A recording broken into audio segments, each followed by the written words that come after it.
If you are using eval on untrusted input, stop. You are seconds away from getting your entire application owned.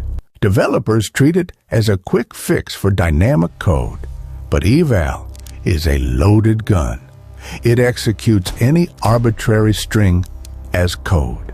One malicious line of user input is all it takes for an attacker to get remote code execution. This is the bad code. Result equals eval user input. It's a wide open door. The attacker doesn't send a simple string. They send this. Eval executes that string as code. It imports the OS module and deletes your entire file system. Game over. The common fix is to use ast.literal_eval. This is better, but it is not a replacement.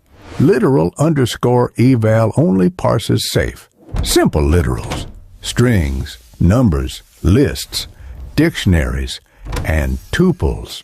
It will fail on anything else. It can't do math, it can't call functions, and it can't import modules. This is its safety.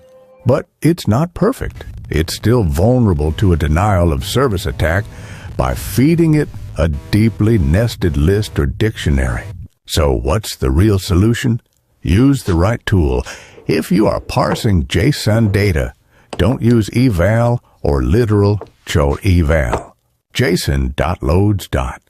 It's a dedicated JSON parser. It's safer, more robust, and faster than literal eval. If you need to parse math, use a library like NumXPR.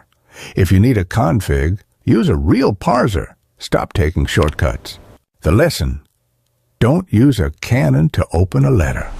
And don't use eval for anything that a user can touch. Ever.